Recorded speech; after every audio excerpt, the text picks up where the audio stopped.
everybody, welcome to Triple I Plus 2 Commerce CBSE YouTube channel. അപ്പം നമ്മൾ ഈ ഒരു ക്ലാസ് എന്ന് പറയുന്നത് ഒരു ഇൻട്രൊഡക്ഷൻ ക്ലാസ് ആയിട്ട് കരുതിയാൽ മതി. എന്തിനെ കുറിച്ചാണ്? സ്ലൈഡിൽ കാണുന്നത് പോലെ തന്നെ പാർട്ട്ണർഷിപ്പ് അക്കൗണ്ട്സിനെ കുറിച്ചാണ് നമ്മൾ ഇന്ന് നോക്കാൻ പോകുന്നത്.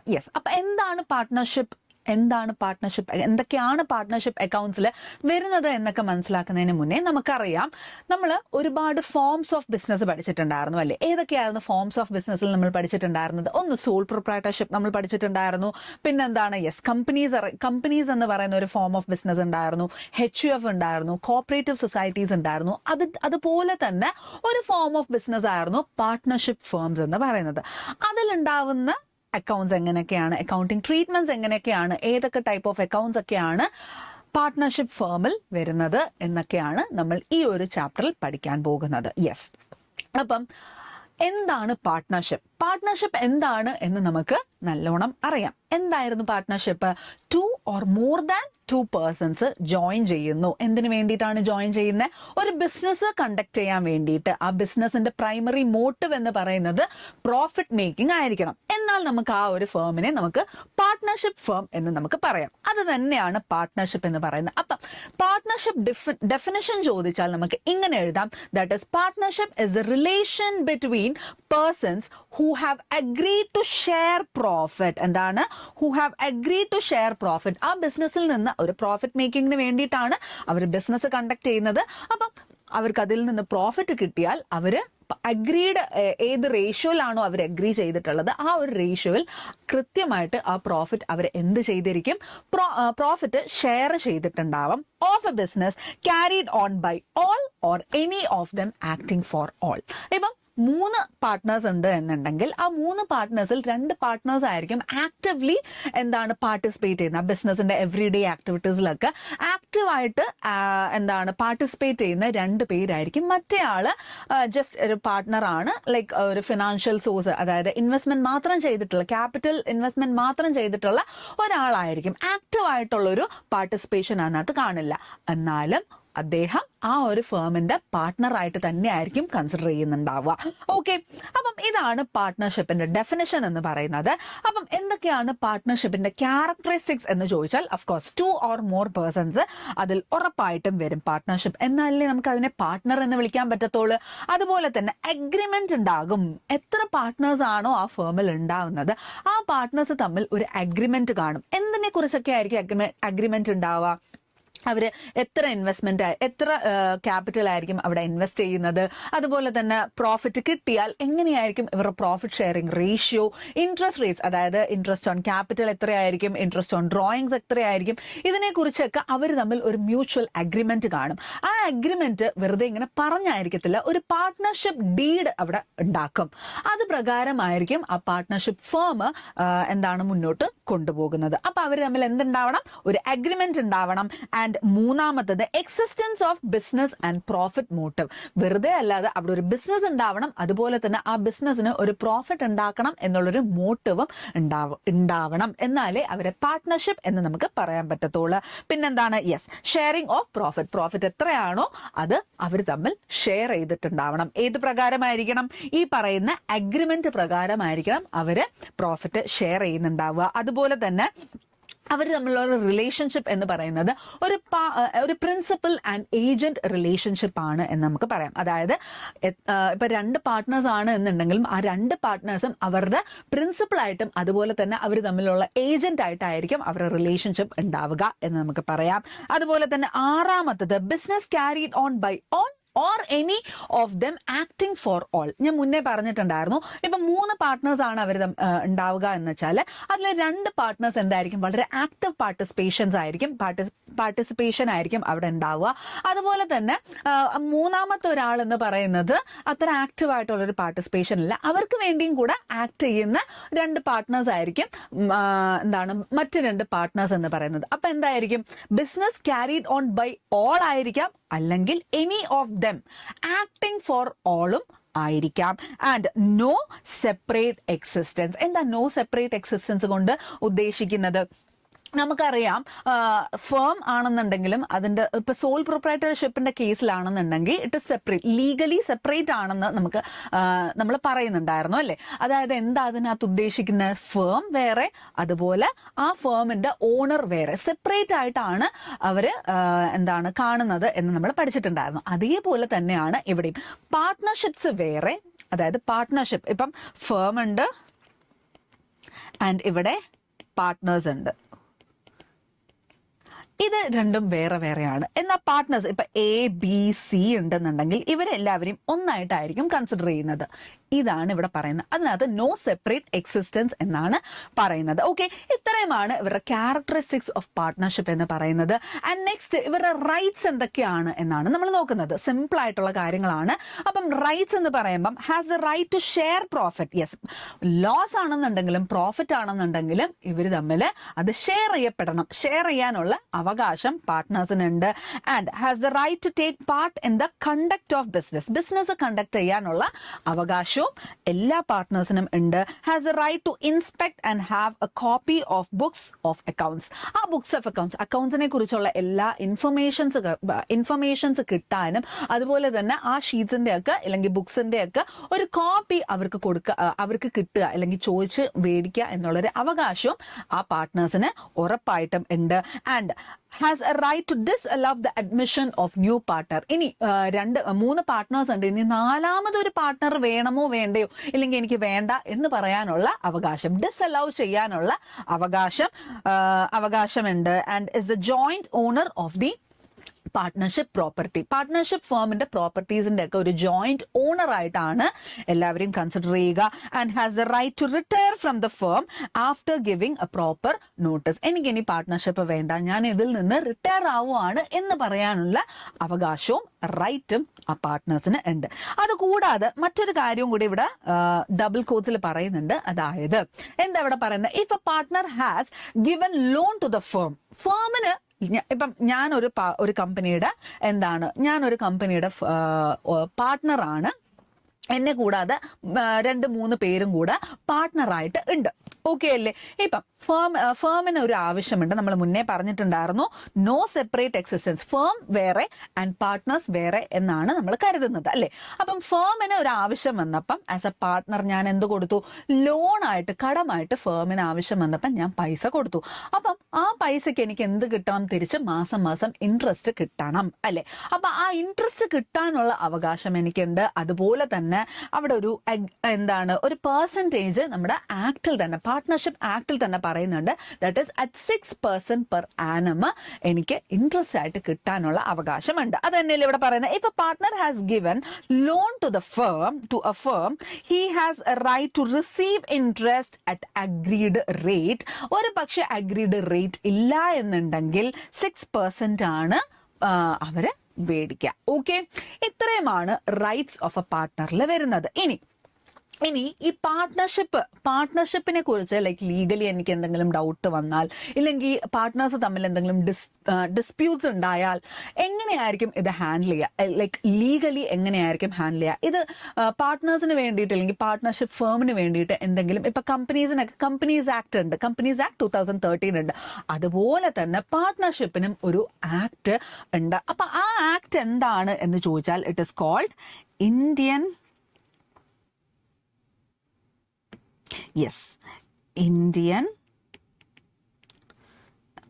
Partnership Act 1932. ഇത് പ്രകാരമായിരിക്കും നമ്മുടെ ലീഗലി പാർട്ട്ണർഷിപ്പ് ഫേമിന്റെ ലീഗൽ സൈഡ്സ് ഒക്കെ ഈ ഒരു ആക്ട് പറയുന്ന പ്രകാരമായിരിക്കും എല്ലാം ചെയ്യുക. അതായത് ഇപ്പം പാർട്ട്നേഴ്സ് തമ്മിൽ എന്തെങ്കിലും ഡിസ്പ്യൂട്ട് ഉണ്ട്, അല്ലെങ്കിൽ പാർട്ട്നേഴ്സിന്റെ ലീഗൽ സൈഡിൽ എന്തെങ്കിലും കൺഫ്യൂഷൻസോ കാര്യങ്ങളോ ഡൗട്ട്സോ ഉണ്ട് എന്നുണ്ടെങ്കിൽ അവർക്ക് എവിടെ റെഫർ ചെയ്യാം? ഇന്ത്യൻ പാർട്ട്ണർഷിപ്പ് ആക്ട് 1932 പോയിട്ട് നമുക്ക് റെഫർ ചെയ്യാവുന്നതാണ്. യെസ്, ഇത്രയും കാര്യങ്ങളാണ് നമുക്കിവിടെ നോക്കാനുള്ളത്. ഓക്കെ, അപ്പം ഇതിന്റെ അക്കൗണ്ടിങ് കാര്യത്തിൽ പിന്നെ ഒരു കാര്യം കൂടി പറയാനുള്ളത്, ഈ ആക്ട് പ്രകാരം മിനിമം നമ്പർ ഓഫ്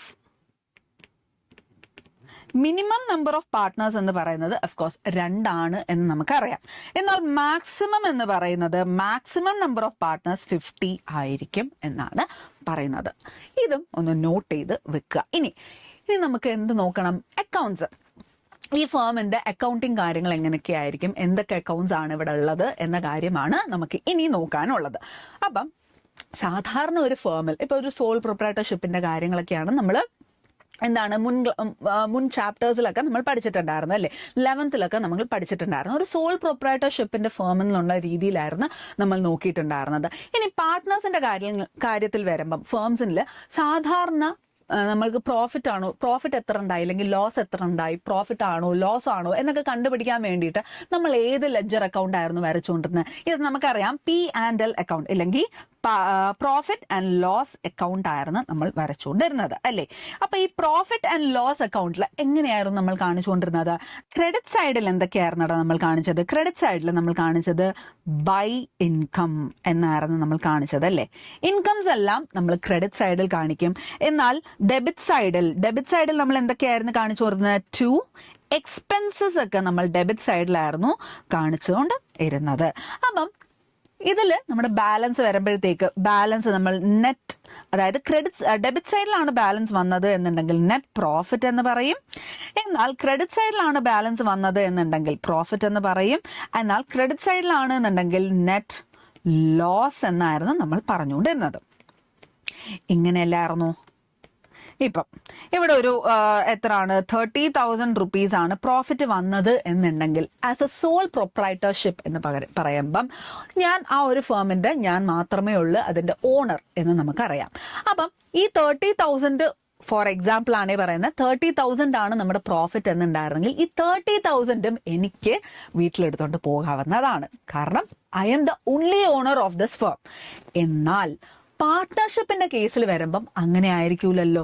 നമ്മൾ ഈ അഗ്രീഡ് ചെയ്ത് വെച്ചേക്കുന്ന റേഷ്യോയിൽ നമ്മൾ എന്ത് ചെയ്ത് കൊടുക്കണം? നമ്മൾ ഡിസ്ട്രിബ്യൂട്ട് ചെയ്ത് കൊടുക്കണം, അഥവാ അപ്രോപ്രിയേറ്റ് ചെയ്ത് കൊടുക്കണം എന്ന് നമുക്ക് പറയാം. ഈ 30,000 rupees ഒരാൾക്ക് മാത്രമാണോ? അല്ല. പകരം നമ്മൾ എന്ത് ചെയ്യണം? നമ്മൾ പാർട്ട്നേഴ്സ് തമ്മിൽ ഡിസ്ട്രിബ്യൂട്ട് ചെയ്ത് കൊടുക്കണം, അഥവാ എന്ത് ചെയ്ത് കൊടുക്കണം? അപ്രോപ്രിയേറ്റ് ചെയ്ത് കൊടുക്കണം. അപ്പൊ അത് എങ്ങനെയാണ്? അപ്പൊ നമ്മൾ P&L അക്കൗണ്ട് വരച്ചു. P&L അക്കൗണ്ടിൽ നിന്ന് അടുത്ത നമ്മൾ എന്ത് ചെയ്ത് കൊടുക്കണം? അപ്രോപ്രിയേറ്റ് ചെയ്ത് കൊടുക്കണം. അതുകൊണ്ട് നമ്മൾ എന്ത് വരയ്ക്കുന്നു? P&L അപ്രോപ്രിയേഷൻ അക്കൗണ്ടും കൂടി നമ്മൾ വരയ്ക്കുന്നു. അപ്പൊ എന്താണ് P&L അപ്രോപ്രിയേഷൻ അക്കൗണ്ട് എന്ന് ചോദിച്ചാൽ നമുക്ക് പറയാം, it is an extension of P&L account എന്ന് നമുക്ക് പറയാം. യെസ്, നമ്മൾ പ്രോഫിറ്റ് ആൻഡ് ലോസ് കണ്ടുപിടിക്കാൻ വേണ്ടിയിട്ട് P&L അക്കൗണ്ട് വരച്ചു. അതിൽ കിട്ടിയ നമ്മുടെ നെറ്റ് പ്രോഫിറ്റ് അല്ലെങ്കിൽ നെറ്റ് ലോസ് ആണെന്നുണ്ടെങ്കിൽ നെറ്റ് ലോസ് നമ്മൾ എങ്ങനെ അപ്രോപ്രിയേറ്റ്? P&L അപ്രോപ്രിയേറ്റിൽ മാറ്റുന്നു ആൻഡ് നമ്മുടെ എക്സിസ്റ്റിംഗ് പാർട്ട്നേഴ്സിന് നമ്മൾ അപ്രോപ്രിയേറ്റ് ചെയ്ത് കൊടുക്കുന്നു. അതുകൊണ്ട് തന്നെ P&L അപ്രോപ്രിയേഷൻ അക്കൗണ്ടിനെ നമുക്ക് എന്ത് വിളിക്കാം? It is N extension of P&L account അല്ലെങ്കിൽ പ്രോഫിറ്റ് ആൻഡ് ലോസ് അക്കൗണ്ട് എന്ന് പറയാം. ഇവിടെ എന്തൊക്കെയായിരിക്കും റെക്കോർഡ് ചെയ്യുന്നത് എന്ന് ചോദിച്ചാൽ പാർട്ട്നേഴ്സിന്റെ അഡ്ജസ്റ്റ്മെന്റ് ഐറ്റംസ്. ഈ പ്രോഫിറ്റ് ഇവിടെ കിട്ടിയ പ്രോഫിറ്റ് മാത്രമല്ല, ഇനി അഡ്ജസ്റ്റ് ചെയ്യാനുള്ള എന്തെങ്കിലും ഐറ്റംസ് ഉണ്ട് എന്നുണ്ടെങ്കിൽ അതെല്ലാം നമ്മൾ എവിടെയായിരിക്കും കാണിക്കുന്നത്? P&L അപ്രോപ്രിയേഷൻ അക്കൗണ്ടിലായിരിക്കും കാണിക്കുന്നത്. അതുകൂടാതെ ഒരു കാര്യം കൂടെയുണ്ട്, it is prepared to show how net profit has been distributed among the partners. എങ്ങനെയാണ് ഈ കിട്ടിയ 30,000 എങ്ങനെയാണ് പാർട്ട്നേഴ്സ് തമ്മിൽ ഡിസ്ട്രിബ്യൂട്ട് ചെയ്ത് കൊടുക്കുക എന്നും കാണിക്കുന്നതായിരിക്കും. ഓക്കെ, അപ്പൊ ഇത്രയും കാര്യങ്ങളാണ് P&L അപ്രോപ്രിയേഷൻ അക്കൗണ്ടിനെ കുറിച്ച് നമുക്ക് മനസ്സിലാവുന്നത്. അപ്പൊ ഇപ്പൊ തന്നെ നമുക്ക് മനസ്സിലാവുന്ന ഒരു കാര്യം എന്താണ്? പാർട്ട്ണർഷിപ്പ് അക്കൗണ്ട്സിൽ മാത്രമേ ഈ പറയുന്ന അക്കൗണ്ട്, അതായത് P&L അപ്രോപ്രിയേഷൻ അക്കൗണ്ട് എവിടെ മാത്രമേ? പാർട്ട്ണർഷിപ്പ് കേസിൽ മാത്രമേ വരത്തുള്ളൂ. വേറെ എവിടെയും നമുക്ക് P&L അപ്രോപ്രിയേഷൻ അക്കൗണ്ട് വരയ്ക്കാനില്ല എന്ന കാര്യം മനസ്സിലാക്കുക. അപ്പൊ എന്തൊക്കെയാണ് P&L അപ്രോപ്രിയേഷൻ അക്കൗണ്ട് അല്ലെങ്കിൽ അതിന്റെ ഫോർമാറ്റ് എന്താണ് എന്ന കാര്യം നമുക്ക് മനസ്സിലാക്കണം അല്ലേ. എന്തൊക്കെയാണ് അതിന്റെ ഫോർമാറ്റ്, അതായത് എന്തൊക്കെയാണ് P&L അപ്രോപ്രിയേഷൻ അക്കൗണ്ടിൽ വരുന്നത് എന്ന് ചോദിച്ചാൽ ആദ്യം നമുക്ക് ക്രെഡിറ്റ് സൈഡ് നോക്കാം. ക്രെഡിറ്റ് സൈഡിൽ എന്തൊക്കെയാടാ വരുന്നത്? നമുക്ക് ഇവിടെ കിട്ടിയ, നമുക്ക് ഡെബിറ്റ് സൈഡിലാണല്ലോ ഈ നെറ്റ് പ്രോഫിറ്റ് നമുക്ക് കിട്ടിയ P&L അക്കൗണ്ട് ഒരു എക്സ്റ്റൻഷൻ ആണ് P and L appropriation account. അപ്പൊ പി ആൻഡ് എൽ അക്കൗണ്ടിൽ കിട്ടിയ കാര്യം നമ്മൾ എങ്ങോട്ട് ട്രാൻസ്ഫർ ചെയ്യുന്നു? പി ആൻഡ് എൽ അപ്രോപ്രിയേഷൻ അക്കൗണ്ടിലോട്ട് ട്രാൻസ്ഫർ ചെയ്യുന്നു. നെറ്റ് പ്രോഫിറ്റ് ആണ് കിട്ടിയത് എന്നുണ്ടെങ്കിൽ, നെറ്റ് പ്രോഫിറ്റ് എവിടെ? ഡെബിറ്റ് സൈഡിലാണ് നമുക്ക് കിട്ടുന്നത് അല്ലെ? ഡെബിറ്റ് സൈഡിൽ കിട്ടുന്ന നെറ്റ് പ്രോഫിറ്റ് ആണെന്നുണ്ടെങ്കിൽ നമ്മൾ അതെടുത്ത് എങ്ങോട്ട് മാറ്റുന്നു? യെസ്, ക്രെഡിറ്റ് സൈഡിൽ പി ആൻഡ് എൽ അപ്രോപ്രിയേഷനിലോട്ട് ട്രാൻസ്ഫർ ചെയ്യുന്നു. അത് നമ്മൾ ഇവിടെ കാണിച്ചു. ഇപ്പൊ ഇവിടെ 30,000 ആയിരുന്നു എന്ന് ഞാൻ പറഞ്ഞായിരുന്നു അല്ലെ? 30,000 ആണെന്നുണ്ടെങ്കിൽ ഇവിടെ നമ്മൾ 30,000 എന്ന് നമ്മൾ ഇവിടെ കാണിക്കും. ഓക്കെ, 30,000 എന്ന് നമ്മൾ ഇവിടെ കാണിക്കും. മനസ്സിലായോ? അങ്ങനെയാണ് ട്രാൻസ്ഫർ ചെയ്യുന്നത്. അതേപോലെ നെറ്റ് ലോസ് ആണെന്നുണ്ടെങ്കിൽ നമ്മൾ ദാണ്ടെ ഡെബിറ്റ് സൈഡിൽ നമ്മൾ ട്രാൻസ്ഫർ ചെയ്യും. ഇവിടെയാണെന്നുണ്ടെങ്കിൽ ഇവിടെ നമ്മൾ കാണിക്കും. മനസ്സിലായോ? യെസ്. അപ്പൊ ഇവിടെ എക്സ് ഇടാം. ഓക്കെ, നെക്സ്റ്റ് നമ്മൾ ക്രെഡിറ്റ് സൈഡ് ആദ്യം നോക്കാം. നെക്സ്റ്റ് എന്താണ്? Interest on drawings. എന്താണ് ഡ്രോയിങ്സ് എന്ന് വെച്ചാൽ? ഡ്രോയിങ്സ് എന്ന് വെച്ചാൽ ഇപ്പം എൻ്റെ ഒരു പേഴ്സണൽ ആവശ്യത്തിന് വേണ്ടി ഞാൻ ഫേമിൽ നിന്ന് ഒരു പൈസ ഞാൻ വിഡ്രോ ചെയ്തു എന്നുണ്ടെങ്കിൽ അതിനെയാണ് ഡ്രോയിങ്സ് എന്ന് പറയുന്നത്. അപ്പം ഫേമിൽ നിന്നാണ് ഞാൻ പൈസ കടമായിട്ടെന്നുള്ള രീതിയിൽ എടുക്കാം. അപ്പൊ കടത്തിന് ഞാൻ എന്ത് കൊടുക്കണം? തിരിച്ച് ഇൻട്രസ്റ്റ് കൊടുക്കണം. ഫേമിന് ഞാൻ ഇൻട്രസ്റ്റ് കൊടുക്കണം. അപ്പം എന്താണ്? ഫേമിന്റെ പോയിന്റ് ഓഫ് വ്യൂവിൽ നിന്ന് വെച്ച് നോക്കുമ്പം ഫേമിനൊരു ഇൻകം ആണതല്ലേ? ഇൻകം നമ്മൾ എവിടെയായിരിക്കും നമ്മൾ കാണിക്കുന്നത്? ക്രെഡിറ്റ് സൈഡിലായിരിക്കും കാണിക്കുന്നത്. ഇപ്പം നമ്മൾ ഓരോ ആൾക്കാരെ എത്ര ഡ്രോയിങ്സ് ആണ്, എത്ര ഇൻട്രസ്റ്റ് ആണ്, ഡ്രോയിങ്സിന് എത്ര ഇൻട്രസ്റ്റ് ആണ് പേ ചെയ്യുന്നതെന്ന് വെച്ചാൽ സെപ്പറേറ്റ് നമുക്ക് കാണിക്കാവുന്നതാണ്. അത് നമ്മൾ കാണിച്ചു. അപ്പൊ ഇത്രയും കാര്യങ്ങൾ മാത്രമേ ക്രെഡിറ്റ് സൈഡിൽ വരുന്നുള്ളൂ, വേറെ ഒന്നുമില്ല. അതുകൊണ്ടാണ് ഞാൻ ആദ്യമേ ക്രെഡിറ്റ് സൈഡ് അങ്ങ് പറഞ്ഞു തീർത്തത്. ഇനി ഡെബിറ്റ് സൈഡിൽ എന്തൊക്കെയായിരിക്കും വരുന്നത്? അഫ്കോഴ്സ് എക്സ്പെൻസസ് ആയിരിക്കും ഡെബിറ്റ് സൈഡിൽ വരുന്നത്. അതായത് ഫേമിന്റെ വ്യൂ പോയിന്റിൽ നിന്നുള്ള എക്സ്പെൻസസ് എന്തൊക്കെയാണോ അതൊക്കെ ആയിരിക്കും നമ്മൾ എവിടെ കാണിക്കുന്നത്? ഡെബിറ്റ് സൈഡിൽ കാണിക്കുന്നത്. അപ്പൊ നെറ്റ് ലോസ് അഫ്കോഴ്സ് നമ്മൾ ഡെബിറ്റ് സൈഡിലായിരിക്കും കാണിക്കുന്നത്. Interest on capital. എന്താ ഇൻട്രസ്റ്റ് ഓൺ ക്യാപിറ്റൽ എന്ന് വെച്ചാൽ? ആസ് എ പാർട്ട്ണർ ഞാൻ ഫേമിന്റെ ആവശ്യത്തിന് വേണ്ടിയിട്ട് ഞാൻ കുറച്ച് ക്യാപിറ്റൽ ഫേമിൽ ഇൻവെസ്റ്റ് ചെയ്തിട്ടുണ്ട്. അപ്പൊ എനിക്ക് അതിന് എന്ത് കിട്ടണം? ഇൻട്രസ്റ്റ് കിട്ടണം. അപ്പൊ ഫേമിന്റെ വ്യൂ പോയിന്റിൽ നിന്ന് അതൊരു എക്സ്പെൻസ് അല്ലേ? എനിക്ക് ആസ് എ പാർട്ട്ണർ എനിക്ക് ഇൻകം ആണ്. ബട്ട് നമ്മൾ എപ്പോഴും നമ്മൾ ഫേമിന്റെ വ്യൂ പോയിന്റിൽ വെച്ച് വേണം നമ്മൾ ഈ ഒരു കാര്യം നോക്കാൻ. അപ്പൊ ഫേമിന് അതൊരു എക്സ്പെൻസ് ആയതുകൊണ്ട് തന്നെ നമ്മൾ എവിടെ എഴുതും? നമ്മൾ ഡെബിറ്റ് സൈഡിൽ കാണിക്കും. ഓക്കെ അല്ലേ? ഡെബിറ്റ് സൈഡിൽ കാണിച്ചു. ഇനി പാർട്ട്നേഴ്സിന് ഞാൻ സാലറി കൊടുക്കുന്നു. ആസ് എ ഫേം പാർട്ട്നേഴ്സിന് ഞാൻ സാലറി കൊടുക്കുന്നു. എക്സ്പെൻസ് അല്ലേ? എക്സ്പെൻസ് ആണ്. കമ്മീഷൻ ഉണ്ടെന്നുണ്ടെങ്കിൽ കമ്മീഷൻ ഞാൻ പാർട്ട്നേഴ്സിന് കൊടുക്കുന്നു. ആൻഡ് റിസർവ്, എന്തെങ്കിലും ഞാൻ റിസർവ് ചെയ്യുന്നുണ്ട് എന്നുണ്ടെങ്കിൽ അതും എൻ്റെ എക്സ്പെൻസ് ആയിട്ട് എനിക്ക് കൂട്ടാം. ഓക്കെ, റിസർവ് ഞാൻ ഡെബിറ്റ് സൈഡിൽ കാണിക്കുന്നു. ഇത്രയേ ഉള്ളൂ. ഇത് നമ്മൾ ടോട്ടലൊക്കെ ചെയ്ത് വരുമ്പോഴത്തേക്ക് ലോസ് ആണെന്നുണ്ടെങ്കിൽ അഫ്കോഴ്സ് ഇവിടെ ആയിരിക്കും വരുന്നത്. ആ ലോസ് നമ്മൾ എക്സിസ്റ്റിംഗ് പാർട്ട്നേഴ്സിന് നമ്മൾ ഷെയർ ചെയ്ത് കൊടുക്കും. ഇനി പ്രോഫിറ്റ് ആണ് കിട്ടുന്നത് എന്നുണ്ടെങ്കിൽ ആ പ്രോഫിറ്റ് ഞാൻ എക്സിസ്റ്റിംഗ് പാർട്ട്നേഴ്സിന് ഷെയർ ചെയ്ത് കൊടുക്കും. അതായത് ക്വസ്റ്റ്യനിൽ ആ പ്രോഫിറ്റ് ഷെയറിംഗ് റേഷ്യോ എത്രയാണോ ആ റേഷ്യോ പ്രകാരമായിരിക്കും ഞാൻ ഇവിടെ എന്ത് ചെയ്ത് കൊടുക്കുന്നത്? ഷെയർ ചെയ്ത് കൊടുക്കുന്നത്. അപ്പൊ ഇത്രയേ ഉള്ളൂ നമ്മുടെ P and L appropriation account എന്ന് പറയുന്നത്. ഒരു ക്വസ്റ്റ്യനും കൂടി ആകുമ്പോഴത്തേക്ക് നിങ്ങൾക്ക് ഈ ഒരു ക്വസ്റ്റ്യനും കൂടി നമ്മൾ സോൾവ് ചെയ്യുമ്പോഴത്തേക്ക് സിമ്പിൾ ആയിട്ടുള്ളൊരു ക്വസ്റ്റ്യൻ ആണ് ഇത്. നമുക്ക് സോൾവ് ചെയ്യുമ്പോഴത്തേക്ക് ഇതിനെക്കുറിച്ചുള്ളൊരു കോൺസെപ്റ്റ് നിങ്ങൾക്ക് നല്ല ഒരു ധാരണയാവും. ഓക്കെ, അപ്പൊ ക്വസ്റ്റ്യൻ ഇത്രയേ ഉള്ളൂ. A, B and C are partners sharing profit and losses equally with share capital of 50,000, 40,000 and 30,000 respectively. അതായത് എ ക്യാപിറ്റൽ ആയിട്ട് കൊണ്ടുവന്നത് 50,000, ബി ക്യാപിറ്റൽ ആയിട്ട് കൊണ്ടുവന്നത് 40,000 ആൻഡ് സി ക്യാപിറ്റൽ ആയിട്ട് കൊണ്ടുവന്നത് 30,000. ഓക്കെ, അപ്പം the profit for the year ended 31st March 2015 amounted to 56 before allowing interest on capital at 8% per annum. എന്താ ഇവിടെ പറയുന്നത്? എന്താ ഈ 56,000 എന്ന് പറയുന്നത്? അതായത് പി ആൻഡ് എൽ അക്കൗണ്ടിൽ വന്ന ആ നെറ്റ് പ്രോഫിറ്റിനെ കുറിച്ചാണ് ഇവിടെ പറയുന്നത്. ആ നെറ്റ് പ്രോഫിറ്റ് ആണ് ഇവിടെ 56,000 എന്ന് പറയുന്നത്. അതുകൂടാതെ എന്താണ്? ഇൻട്രസ്റ്റ് ഓൺ ക്യാപിറ്റൽ ഉണ്ട്. 8% ആണ് ഇൻട്രസ്റ്റ് ഓൺ ക്യാപിറ്റൽ എന്ന് പറയുന്നത്.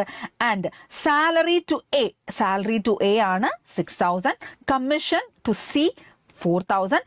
Prepare P and L appropriation account and capital account of partners. Yes, P and L appropriation account prepare ചെയ്യുന്നതിന്റെ കൂട്ടത്തിൽ തന്നെ എപ്പോഴും ക്വസ്റ്റ്യനിൽ ചോദിക്കുന്നത് ക്യാപിറ്റൽ അക്കൗണ്ടും കൂടെ ചേർത്ത് പ്രിപ്പയർ ചെയ്യണം എന്നാണ്. അപ്പൊ ഇത് രണ്ടും നമുക്ക് എത്രയും പെട്ടെന്ന് നമുക്ക് പ്രിപ്പയർ ചെയ്ത് സോൾവ് ചെയ്ത് കാണിക്കാം. ഓക്കെ, അപ്പൊ ആദ്യം തന്നെ ഇവിടെ എന്താ പറയുന്നത്, നമുക്ക് ഈ നെറ്റ് പ്രോഫിറ്റ് അങ്ങ് എഴുതാം അല്ലേ. നെറ്റ് പ്രോഫിറ്റ് നമ്മൾ എന്താണ് ട്രാൻസ്ഫർ ചെയ്യുവാണ്. എങ്ങോട്ടേക്കാണ്? ക്രെഡിറ്റ് സൈഡിലോട്ടാണ് നമ്മൾ ട്രാൻസ്ഫർ ചെയ്യുന്നത്. അപ്പൊ എങ്ങനെ എഴുതും? ബൈ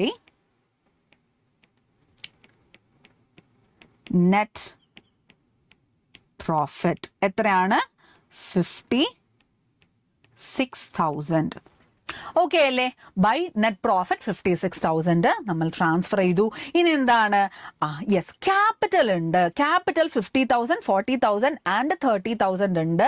ഈ 30,000 എന്ത് പാർട്ട്നേഴ്സിന് എന്ത് കിട്ടണം? ഇതിന്റെ ഇൻട്രസ്റ്റ് ഫേം പാർട്ട്നേഴ്സിന് കൊടുക്കണം. ഒരു എക്സ്പെൻസ് ആണ് അത്.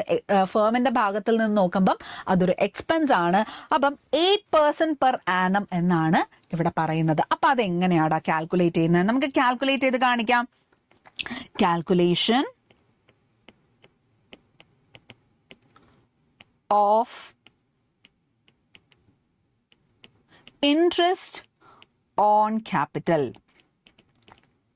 ഓക്കെ അല്ലേ? എങ്ങനാ? എ കൊണ്ടുവന്ന ക്യാപിറ്റൽ എന്ന് പറയുന്നത് 50,000 ആയിരുന്നു അല്ലേ. 50,000ന്റെ 8% എന്ന് പറഞ്ഞാൽ 8/100 എന്ന് പറഞ്ഞാൽ എത്ര കിട്ടും? 4,000 ആയിരിക്കും കിട്ടുക. ബി കൊണ്ടുവന്ന ക്യാപിറ്റൽ എത്രയാണ്? ബി കൊണ്ടുവന്ന ക്യാപിറ്റൽ 40,000 ആയിരുന്നു. 40,000ന്റെ 8%, അതായത് 8/100 എന്ന് പറയുന്നത് എത്രയായിരുന്നു? യെസ്, 3,200 ആണ്. ആൻഡ് സി എത്ര കൊണ്ടുവന്ന? ക്യാപിറ്റൽ ആയിട്ട് കൊണ്ടുവന്നത് എത്രയാണ്? 30,000 ആണ് അല്ലേ. Yes, 30,000 into 8/100 is equal to എത്ര? 2,400. ഇത്രയുമാണ് ഇവരുടെ എന്താണ് ഇൻട്രസ്റ്റ് ഓൺ ക്യാപിറ്റൽ എന്ന് പറയുന്നത്. അപ്പം നമുക്ക് എഴുതാം. ഞാനിവിടെ ഇൻട്രസ്റ്റ് ഓൺ ക്യാപിറ്റൽ സെപ്പറേറ്റ് ആയിട്ട് നമുക്ക് കാണിക്കാം. എയുടെ ഇൻട്രസ്റ്റ് ഓൺ ക്യാപിറ്റൽ എത്രയാണ്? 4,000 ആണ് ക്യാപിറ്റൽ. ഓക്കെ, 4,000. ബി എത്രയാണടാ? ബി 32,000 ആണ്. സോറി, 3,200. ആൻഡ് സി എത്രയാണ്? 2,400. 2,400. ഇത് ടോട്ടൽ നമുക്ക് ഔട്ടർ കോളത്തിൽ എഴുതാം. ടോട്ടൽ എന്ന് പറയുന്നത് 9,600 ആയിരിക്കും നമുക്കിവിടെ കിട്ടുന്നത്. വേറെ എന്തൊക്കെയാ പറയുന്നത്? വേറെ പറയുന്നുണ്ട് സാലറി ടു എ. ഫേം എക്ക് സാലറി കൊടുക്കുന്നു. എത്ര രൂപയാണ്? 6,000 ആണ്. അപ്പൊ എക്സ്പെൻസ് അല്ലേ ഡെബിറ്റ് സൈഡിൽ വരും. സാലറി ടു എ എത്രയാണ്? 6,000 ആണ് ഇവിടെ സാലറി ആയിട്ട് കൊടുത്തിട്ടുള്ള. അത്രയേ ഉള്ളൂ? ഇല്ല, കമ്മീഷൻ ഉണ്ട്. കമ്മീഷൻ ആർക്കാ? ടു സി ആണ്. 4,000 കമ്മീഷൻ.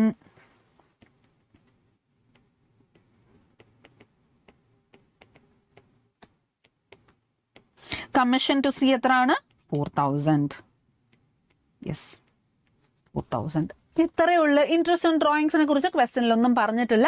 അതുകൊണ്ട് തന്നെ നമുക്ക് ഇത് എഴുതേണ്ട കാര്യവും ഇല്ല. ഓക്കെ, അപ്പൊ നമുക്ക് ടോട്ടൽ ചെയ്യാം. ടോട്ടൽ ഒന്നുമില്ല. ഓഫ്കോഴ്സ് ടോട്ടൽ എന്ന് പറയുന്നത് 56,000 ആണ് ഇവിടെ വരിക. 56,000. അപ്പൊ ബാലൻസ് എന്ന് പറയുന്നത് 56,000 മൈനസ് 9,600 മൈനസ് 6,000 മൈനസ് 4,000 ചെയ്യുമ്പം നമുക്കിവിടെ കിട്ടുന്ന ഉത്തരം 36,400 ആണ് നമുക്കിവിടെ ബാലൻസ് ആയിട്ട് കിട്ടുന്നത്. അപ്പം ഡെബിറ്റ് സൈഡിലല്ലേ നമുക്കിവിടെ ബാലൻസ് വന്നത്? യെസ്, അതുകൊണ്ട് തന്നെ നമുക്ക് പറയാം ഇറ്റ് ഇസ് എന്താണ്? ഇറ്റ് ഇസ് എ പ്രോഫിറ്റ് ആണ് എന്ന് നമുക്ക് പറയാം. ദാണ്ടെ profit transfer to capital account. ഇതായിരിക്കും നമ്മൾ ക്യാപിറ്റൽ അക്കൗണ്ടിൽ കാണിക്കുന്നത്. Profit transfer to capital account എന്ന് പറഞ്ഞതിന് ശേഷം പ്രോഫിറ്റ് നമ്മൾ അപ്രോപ്രിയേറ്റ് ചെയ്ത് കൊടുക്കണ്ടേ? ആര് തമ്മിലാണ്? ഈ പറയുന്ന 3 പാർട്ട്നേഴ്സ് തമ്മിൽ നമ്മൾ ഷെയർ ചെയ്ത് കൊടുക്കണം. ഷെയറിംഗ് റേഷ്യോ ഇവിടെ എന്തെങ്കിലും പറഞ്ഞിട്ടുണ്ടോ? ഉണ്ട്. ദാണ്ട profits and losses equally with sharing profits and losses equally എന്ന് പറഞ്ഞിട്ടുണ്ട്. അതായത് 1:1:1 റേഷ്യോയിലാണ് എന്ന് നമുക്ക് അറിയാം. ഓക്കെ, അപ്പൊ എങ്ങനെയായിരിക്കും എ എന്ന് പറയുന്നത്? അതായത് 36,000 36,400 ഡിവൈഡഡ് ബൈ 3 ചെയ്യുമ്പം നമുക്ക് എത്രയായിരിക്കും കിട്ടുന്നത്? നമുക്ക് 12,133 എക്ക് പോവും, അതുപോലെ തന്നെ ബിക്ക് 12,133 ബിക്ക് പോവും, സിക്ക് എത്രയായിരിക്കും? 12,134 ആകുമ്പോഴത്തേക്ക് അത് കറക്റ്റ് ആവും. ഓക്കെ, ഇങ്ങനെയാണ് നമ്മൾ ഷെയർ ചെയ്ത് കൊടുക്കുന്നത്. അപ്പം ഇത് എങ്ങോട്ടേക്ക് നമ്മൾ ട്രാൻസ്ഫർ ചെയ്യുന്നു?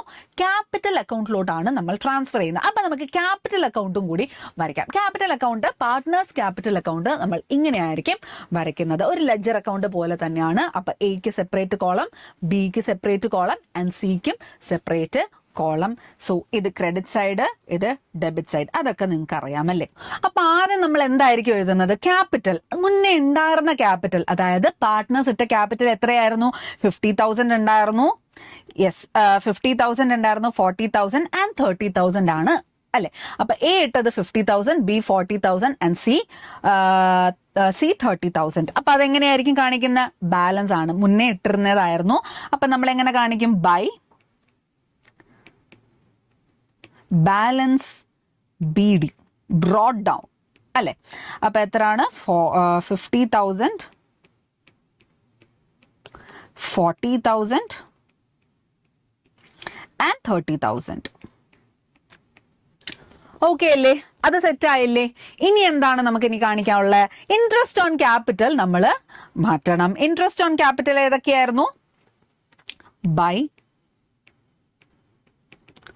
ഓൺ ക്യാപിറ്റൽ എന്ന് പറയുന്നത് 4,000, 3,200 ആൻഡ് 2,400. ഇൻട്രസ്റ്റ് ഓൺ ക്യാപിറ്റൽ ആയി. പിന്നെന്താണ്? ദാണ്ട salary to A. Salary to A 6,000 ആയിരുന്നു. അപ്പൊ എയുടെ കോളത്തിൽ മാത്രം കാണിച്ചാൽ മതി. By salary. എക്ക് എത്രയായിരുന്നു? 6,000. ബിക്ക് സാലറി ഉണ്ടായിരുന്നോ? ഇല്ല. സിക്ക് സാലറി ഉണ്ടായിരുന്നോ? ഇല്ല. പിന്നെ ഒരു കമ്മീഷന്റെ കാര്യം കൂടി പറഞ്ഞിട്ടുണ്ടായിരുന്നു അല്ലേ? Yes, commission. എക്ക് കമ്മീഷൻ ഉണ്ടായിരുന്നോ? ഇല്ല. ബിക്ക് കമ്മീഷൻ ഉണ്ടായിരുന്നോ? ഇല്ല. സിക്ക് കമ്മീഷൻ ഉണ്ടായിരുന്നു. എത്ര രൂപയായിരുന്നു? 4,000 ആയിരുന്നു. യെസ്, 4,000 റുപ്പീസ് നമ്മളിവിടെ കാണിച്ചു. കഴിഞ്ഞു? ഇല്ല. പ്രോഫിറ്റും കൂടെ നമ്മൾ അവിടെ കാണിക്കേണ്ടതായിട്ടുണ്ട്. അപ്പൊ നമ്മൾ എവിടെ ആ പ്രോഫിറ്റ് വന്നിരുന്ന? പി ഹാൻഡിൽ അപ്രോപ്രിയേഷൻ അക്കൗണ്ടിലായിരുന്നു. അപ്പൊ ഇവിടെ നമുക്ക് അത് തന്നെ ചെയ്യാം. By P and L appropriation account. എത്രയൊക്കെയായിരുന്നു? 12,133, 12,133 ആൻഡ് 12,134. സിമ്പിൾ. ഇത്രയേ ഉള്ളൂ. നമുക്ക് ഇവിടെ ക്രെഡിറ്റ് സൈഡിൽ ഒന്നും ഇല്ലാത്തത് കൊണ്ട് തന്നെ നമുക്ക് ക്യാപിറ്റൽ അക്കൗണ്ടിലും ഒന്നും കാണിക്കാനില്ലായിരുന്നു. അത്രയേ ഉള്ളൂ. ഇനി നമുക്ക് ടോട്ടൽ ചെയ്താൽ നമുക്ക് വരുന്ന ടോട്ടൽ എന്ന് പറയുന്ന എയുടെ കോളത്തിൽ 72,133 ആയിരിക്കും വരുന്നത്. ഇവിടെ 55,333 ആണ് വരുന്നത്. 18,534 ആയിരിക്കും വരുന്നത്. അത് തന്നെ നമുക്ക് ഇവിടെയും ട്രാൻസ്ഫർ ചെയ്യാം. 3,133, 55,333 ആൻഡ് 18,534. ബാലൻസ് നമുക്ക് എഴുതാം. 2 ബാലൻസ് ക്യാരി ഡൗൺ 72,133, 55,333 ആൻഡ് 18,534. ഇത്രയും സിമ്പിൾ ആയിട്ടുള്ള ഒരു കോൺസെപ്റ്റ് ആണ് പി ആൻഡ് എൽ അപ്രോപ്രിയേഷൻ അല്ലെങ്കിൽ പാർട്ട്ണർഷിപ്പിന്റെ അക്കൗണ്ട് എന്ന് പറയുന്നത്. ആകെ നമുക്ക് എന്തൊക്കെയാണ് പാർട്ട്ണർഷിപ്പ് അപ്രോപ്രിയേഷൻ അക്കൗണ്ട് എന്താണെന്ന് മനസ്സിലാക്കേണ്ടതായിട്ടുണ്ട്. അതുപോലെ തന്നെ അതിന്റെ കൂട്ടത്തിൽ വരുന്ന ക്യാപിറ്റൽ അക്കൗണ്ടിൽ എന്തൊക്കെയാണ് നമുക്ക് ട്രാൻസ്ഫർ ചെയ്യാനുള്ളത്, എന്തിനു വേണ്ടിയിട്ടാണ് ഈ ക്യാപിറ്റൽ അക്കൗണ്ട്, എങ്ങനെയൊക്കെയാണ് അത് ട്രാൻസ്ഫർ ചെയ്യപ്പെടുന്നത് എന്ന കാര്യമൊക്കെ നമുക്ക് മനസ്സിലാക്കിയ സിമ്പിൾ ആയിട്ട് നമുക്ക് സോൾവ് ചെയ്യാവുന്ന കാര്യമേ ഉള്ളു. ഓക്കെ, അപ്പൊ ഈ ഒരു കോൺസെപ്റ്റ് നിങ്ങൾക്ക് മനസ്സിലായി ഞാൻ വിശ്വസിക്കുന്നു. Okay, thank you, by.